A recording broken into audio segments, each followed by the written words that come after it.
So, good day to you all. I am here to tell you a tale written by Mr. Charles Dickens in England about, well, how old are you, good dear patron? 5 years old. Well, this story is nearly 180 years old. My name is Fred.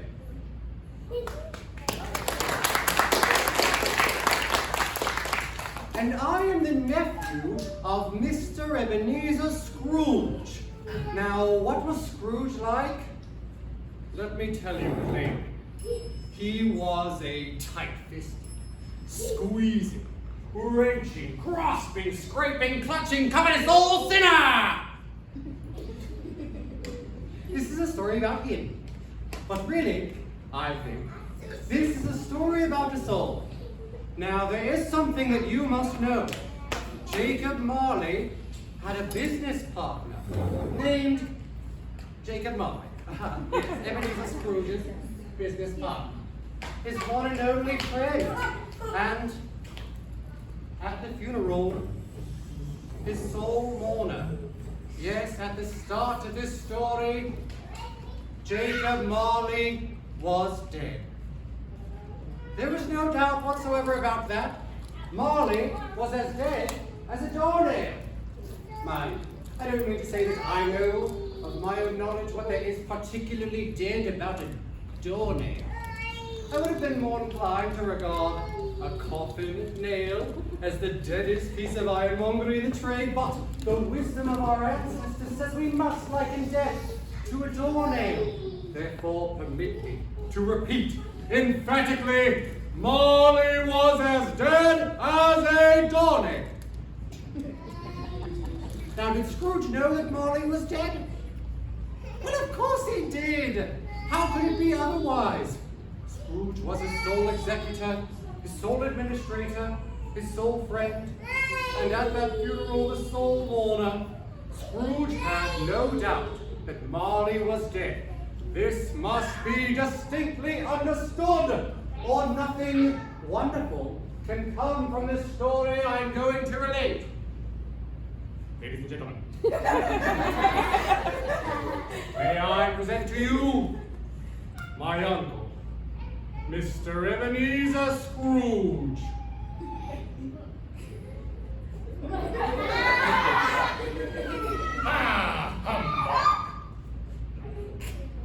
As you can see, the coldness of his soul froze his old features, nipped his pointed nose, shriveled his cheek, stiffened his gait, made his eyes red, his thin lips blue, and he spoke out shrewdly with his harsh voice, humbug! Mommy. Warning all human sympathy to keep its distance. That's my uncle, everybody. Mr. Ebenezer Scrooge. Now, somewhere, way down, way down, I knew that he must have a heart, but he lost it long ago. To find something you've lost for so long takes quite a journey, and that, my friends, is what this story is all about. Now, Scrooge sat here in his office, with his office door open, so that he may keep an eye upon his clerk, Bob Cratchit, who sat in a cold, dismal little cell beyond, copying letters for him. Now, once upon a time, on all good days of the year, on Christmas Eve, old Scrooge was busy in his counting house, counting out his money. I stopped in from the frosty street that day, and this is how it all began. A Merry Christmas, Uncle! Humbug! Christmas? A humbug, Uncle? You don't mean that, I'm sure. I do. What right do you have to be natty, Fred? You're tall enough. Well then, what right do you have to be dismal, Uncle? You're rich enough. Scrooge, having no better answer on the spur of the moment, could only say, "Ah," followed by his usual "Hunder." "Oh, don't be cross, Uncle. What else can I do when I live in such a world of fools as this? Those carolers outside should be boiled in their own pudding." During this festive season, it is usually desired that we make some small provisions for the poor and destitute, whom you know suffer greatly at the present time, by giving them common comforts like food and shelter. Are there no prisons? There are plenty of prisons. And the workhouses, are they still in operation? They are, still I wish we could say that they were not. Good. I thought I ought to have said that something had occurred to stop them in their useful course. I'm very glad to hear it. But Uncle, Christmas is a time to be open and friendly to others. A good time. A kind, charitable, pleasant time. Oh, the only time I know of in the whole of the year when most men and women open their hearts freely. I support the prisons and the workhouses. Those that are deadly ill must go there. But many can't go there, and many would rather die. If they do like to die, then let them do it, and increase the surplus population. Their problems are none of my business. But Uncle, nephews, you keep Christmas in your own way, and let me keep it in mine. Keep it? But you can't keep it. Then let me leave it alone then. Christmas. Humbug. Oh, how I wanted to give him a piece of my mind. He deserved to know how his selfishness and greed had... But no, he had to learn it on his own time. And so, in the spirit of Christmas, I decided not to fight him, but to instead show him kindness. Come, dine with us tomorrow, Uncle. Elizabeth and I would love to have the pleasure of your company. Elizabeth and I? Ha! Why did you get married? Because I fell in love. Because I fell in love. Nay, you never came before I got married. No need to give it as an excuse now. We want nothing of you. We ask nothing from you. Why cannot we be friends? Good day.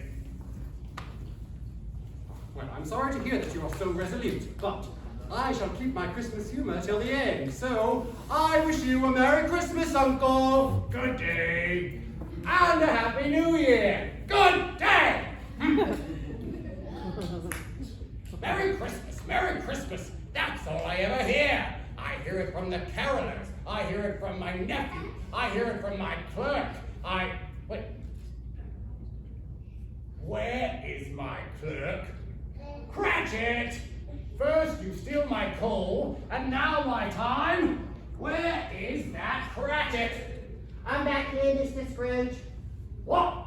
Oh, I'm back here in my cold, dismal little cell. But don't you worry, I'm hard at work, copying papers for you as always.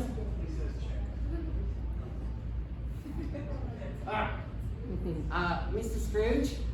Yes? It's 6 o'clock, Mr. Scrooge. Time to go home. It's Christmas tomorrow. Ah, yes. And I suppose you'll want some time off. If not too inconvenient, sir. It's not convenient. And it's not fair. If I was expected to take half your wages for it, then you think yourself ill-used. Yet you don't think me ill-used for having to take a whole day's work for no work. Yes, but tomorrow I'm going to spend time with my family. It's with my darling wife, Emily, and my son, Tim. Tiny Tim, we call him. And we will laugh and play and sing and dance and... Humbug.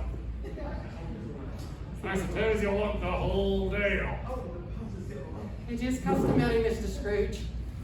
All right then, be here all the earlier the next day. 9 a.m. on the dot. Yes, 9 a.m., sir. On the dot, Mr. Scrooge. Oh, and, Merry Christmas, sir. Get out! Oh. Spend time with my family.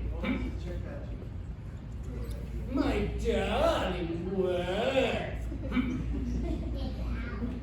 His real priority should be his work.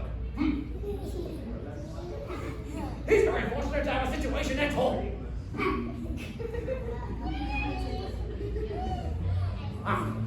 That should do for today.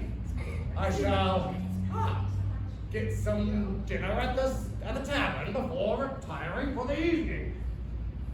You'd think a day alone at the office tomorrow would be quiet and peaceful, but not on a day such as Christmas.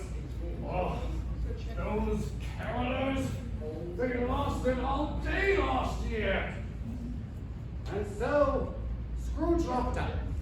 Did you check status? Status says you checked it out. And made his way home. He lived in a big dark house that used to belong to his business partner, Jacob Marley.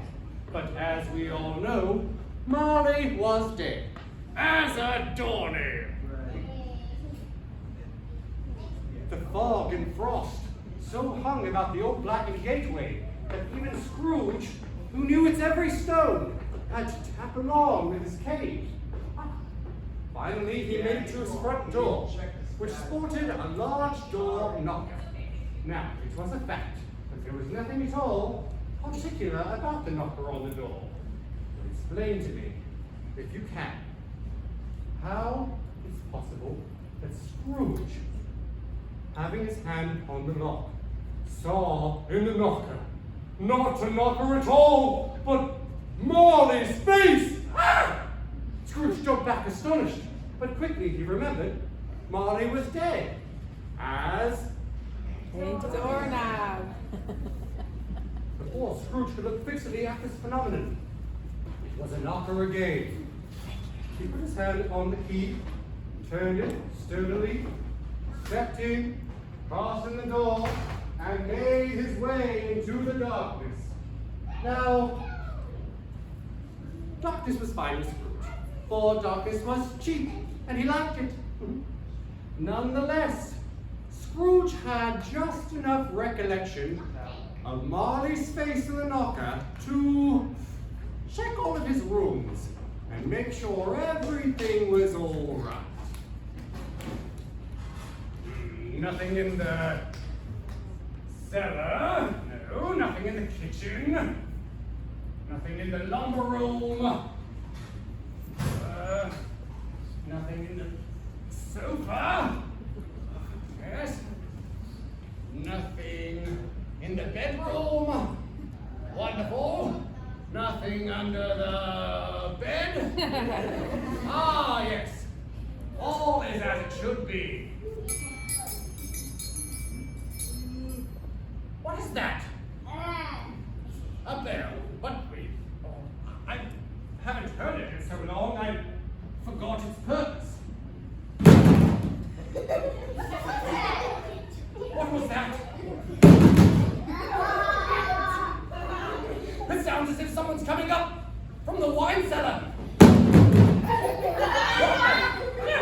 It's impossible, I say. It's just humbug. No, I must be just hearing things. Yes, that's it. Oh, yes, I've just had some bad beef. Yes, one bad piece of mutton, and then all of a sudden. What is that?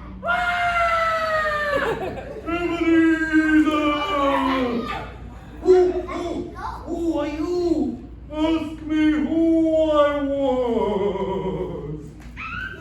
Who were you then? You sure are particular for a ghost. In life, I was your business partner, Jacob Marley. Jacob Marley, but you're dead as a doornail. Listen to me, Ebenezer.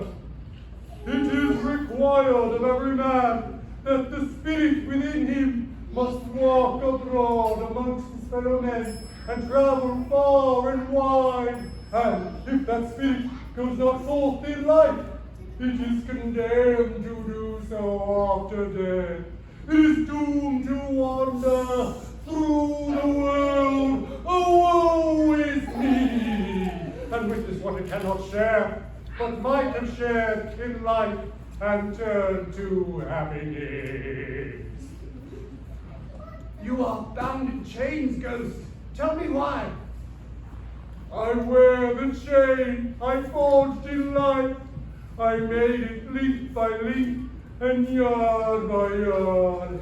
I made it of my own free will, and of my own free will I wore it.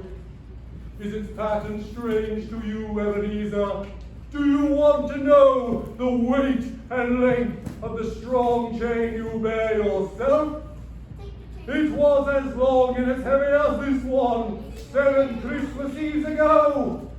You've added to it since, Ebenezer. Yours is a very long and heavy chain by now.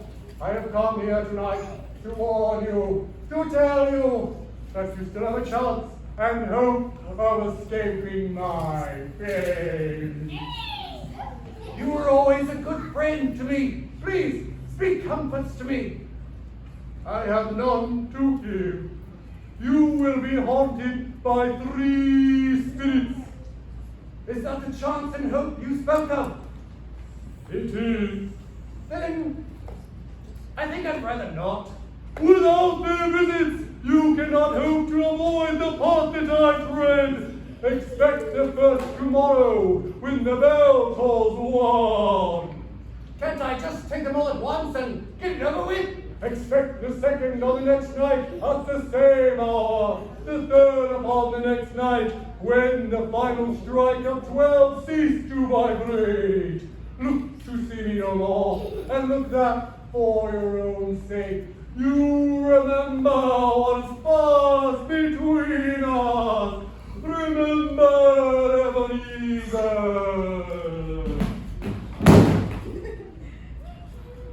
Was that really Jacob? No. I'm just imagining things. I just need some sleep. Yes, sleep.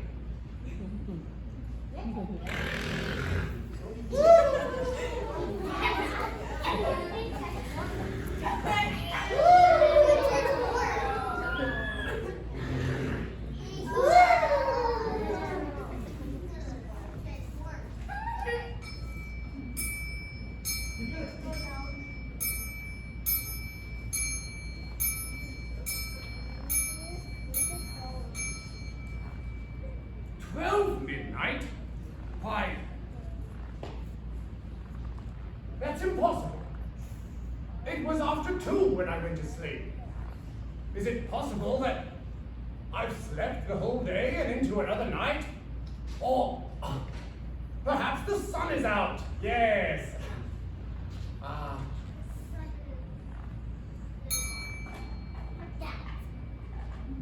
A quarter past. 1/2 past. A quarter to it. 1 a.m. The hour itself. Oh no! What's going to happen?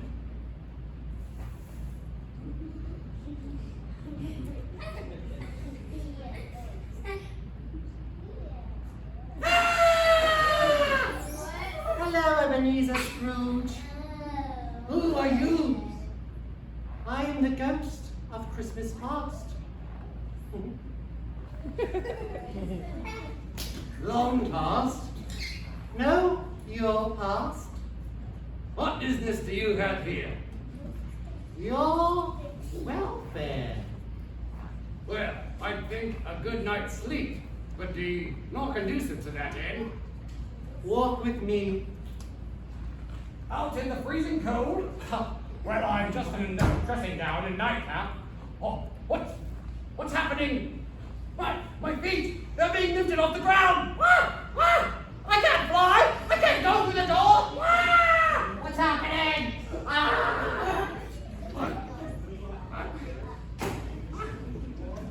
Well, Don't you recognize it? Tell me, what do you see? I see a field.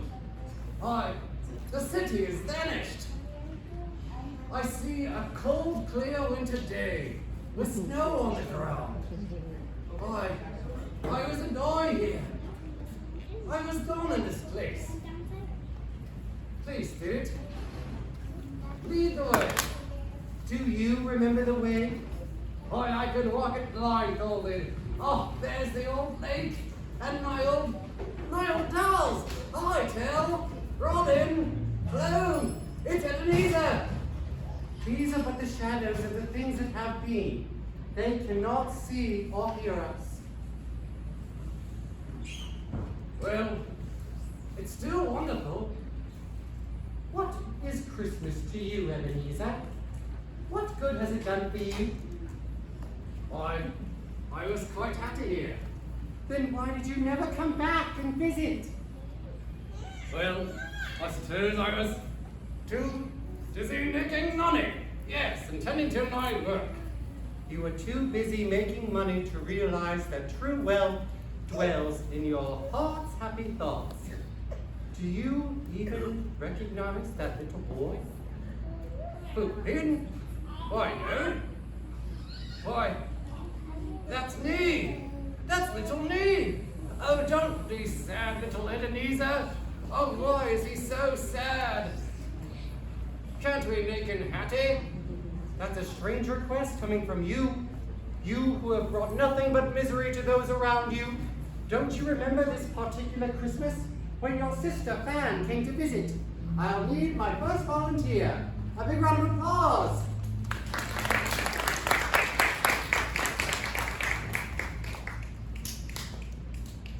Yes, I was the last little boy ticked up from school that day when my little sister Fan came in, clapping her hands and laughing. And then she said, I'm bringing home dear bread. "Oh, thank you! Oh, how wonderful! Oh, we'll have the most merriest time in all the world! Oh, the merriest time in all the world! Oh, how wonderful! Mwah. A big round of applause for our volunteers. Oh, please, please, it makes me too sad to remember my little sister Fan. Please, Spirit, remove me from this place. These are but the shadows of the things that have been. They are what they are. Do not blame me. Please, remove me. Think well on what you have seen tonight, Ebenezer. Remember, you cannot change the past. You can only revisit it, learn from it, and move on. Please, please, remove me. I don't want to be here anymore. Ah! Oh, they're gone. Oh, why did I forget my little sister, Fan? Oh, and why have I not been kinder to her son, Fred, my nephew? I know. Oh, I was so busy making money that I chose to forget. What? No. I've been a responsible businessman. I have been tending to my work. Spirits. Bah, humbug!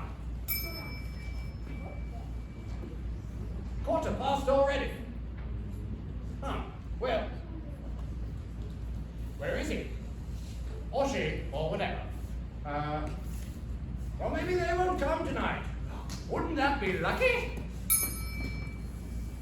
1:30. Ooh! Rolly, rolly, rolly, rolly, ray. 1:45 to it.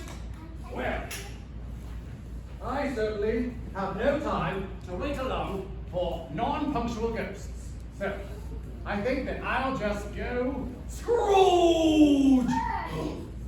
Uh-oh. Not again. Come closer, know me better, man. I am the ghost of Christmas present. Look upon me.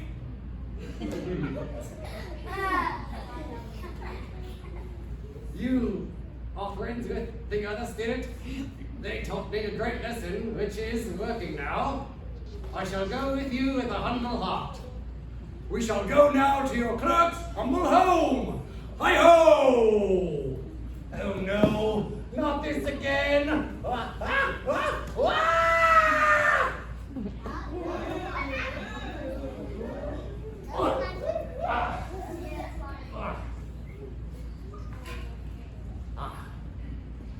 Here we are.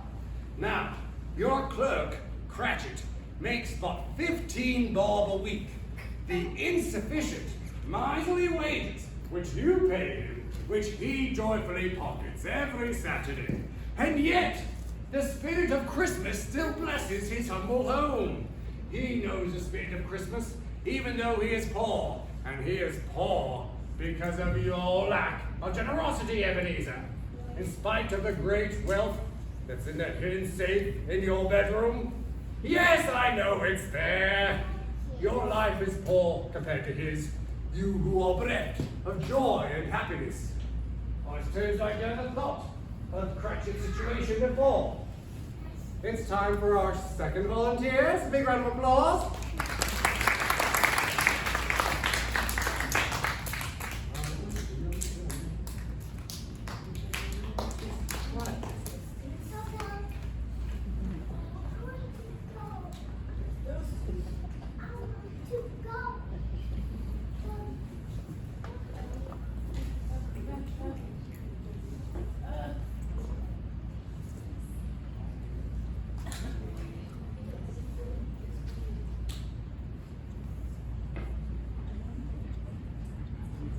A big round of applause for the Cratchit family.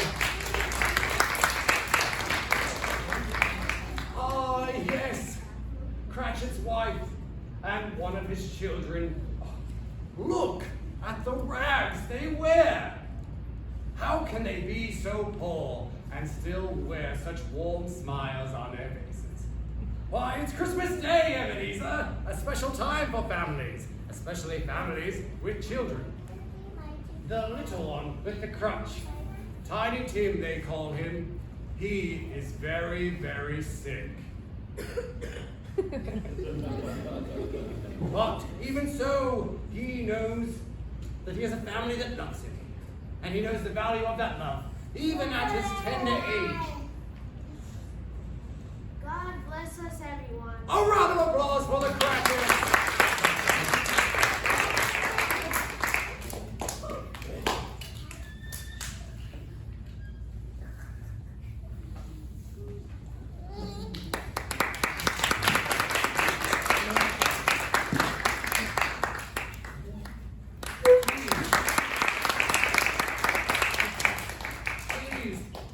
Tell me, will Tiny Tim live? Oh, I see! A vision! I see a vacant seat and a crutch without an owner, carefully preserved. If these shadows remain unaltered by the future, this child will die. Is this my fault? You chose not to help. When you could have helped, you chose not to give it much thought. Their problems are none of my business, you said. But if he'd be like to die, he'd better do it and decrease the surplus population. Isn't that right, Ebenezer?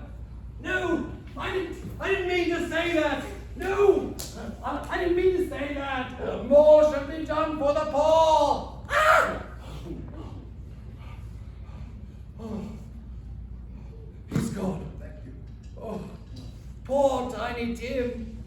Well, I now know that I must do all I can to help those less fortunate.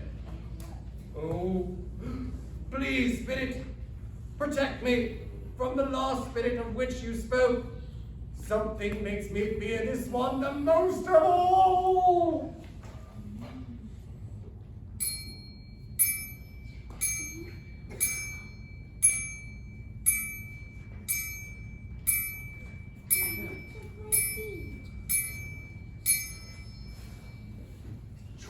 Midnight. Oh no! Oh, where's the heat? It's freezing cold.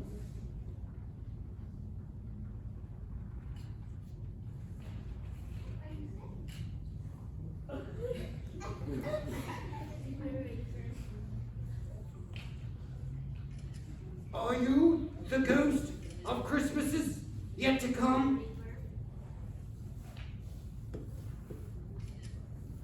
You are here to show me the things that have not yet happened, but will happen in the time ahead of us. Is that right, Spirit? Hello? Hello! I shall go with you, Spirit, with a humble heart.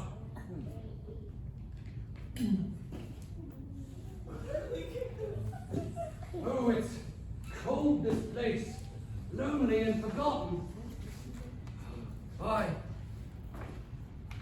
We are in a graveyard. That grave.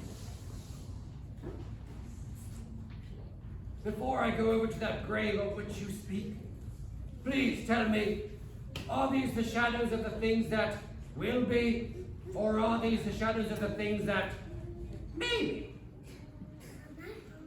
Will you not tell me?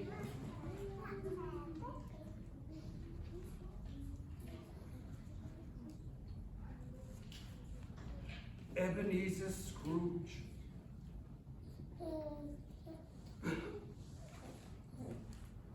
Is this my cruel fate?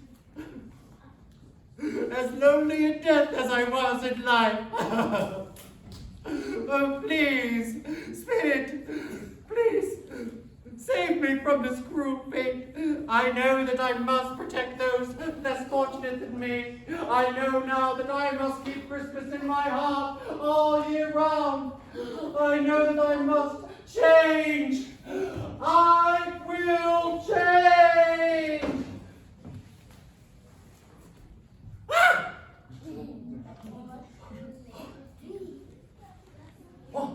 What?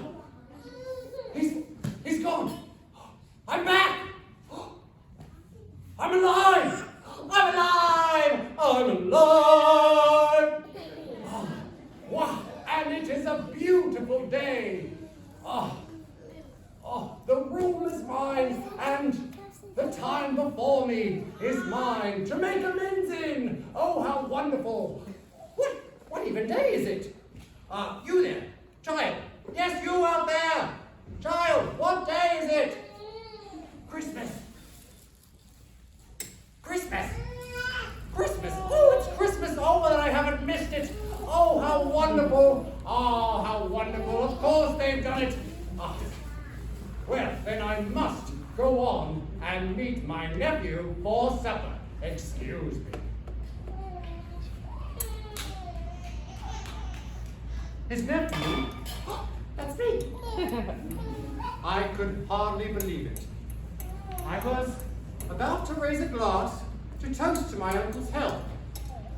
I said to my friends, he has not given us very much merriment, and he's a miserable old so-and-so, but it would be ungracious not to toast to his health. So, let's raise a glass. Here's to you, Uncle Scrooge. A Merry Christmas and a Happy New Year to the old man, wherever he is. Oh, that's it. I then looked into one of the friendliest, merriest faces that I had ever seen. Why,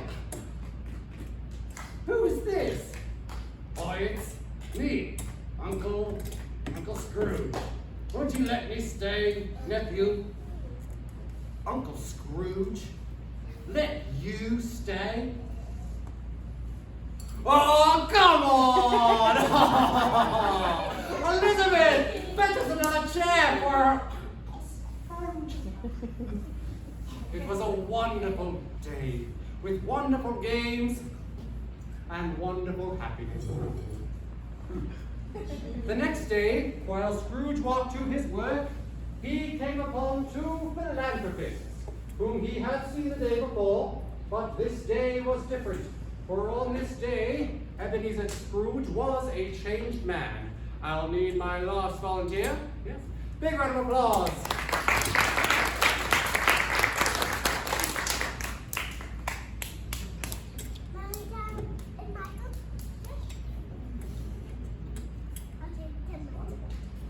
Ah, yes. If it isn't the philanthropists. Yes, I hope you made lots of money for the tour this year. It is a very noble profession you're in. Very noble indeed. Yes, it is I, Ebenezer Scrooge. I'm afraid it's not a very nice name to hear, but I have changed. And to prove it, I give you this small donation. Thank you for allowing me to help. A big round of applause for our volunteers.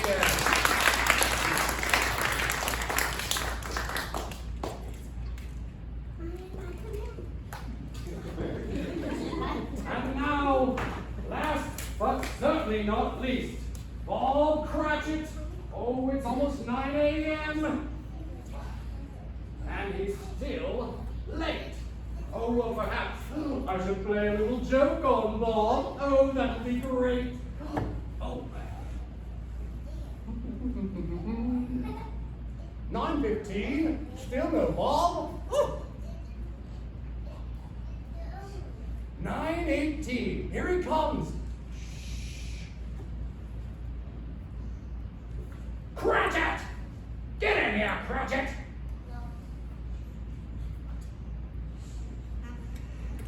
Yes, Mr. Scrooge. What do you think you're doing here, coming in late? Yes, I'm very sorry, sir. I am late. And what do you have to say for yourself? Well, I'm afraid I was making rather merry yesterday, sir. Making all the merry yesterday, sir, huh? Well, we can't have this kind of thing happen any longer, Don Cratchit. No, we can't. So that's why I'm going to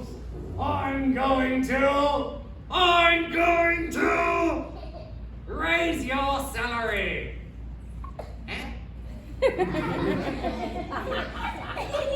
Raise your salary.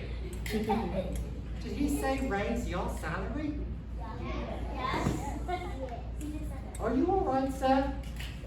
Are you ill? Merry Christmas, Don Cratchit! Oh, merrier Christmas than I have given you in a very long time. I'll give you a raise to help you and your lovely family. Why, thank you, sir. Why, bless my soul. Now, I think that's enough work for today. Why until you go home to those lovely Cratchits of yours. Why, thank you, sir. A Merry Christmas to you. Merry Christmas, Cratchit. See, Jacob, I'm changing. I can't change. Oh, how wonderful. Oh, I have to go make my donation to the poor. Oh, yeah. And I have to go get a present for my niece and my nephew. Woo. No. That can wait. It's Christmas. Oh, a Merry Christmas to you. Oh, and a Happy New Year. Scrooge was better than his word. He did it all, and infinitely more. And to Tiny Tim, who did not die. He was like a father, a second father. There was no more bars, followed by no more humbugs, and he had no further interactions with spirits. In fact, it was always said of him that he really knew how to keep Christmas well. May that be said of all of us. And so, as Tiny Tim observed, God bless us, everyone. Thank you.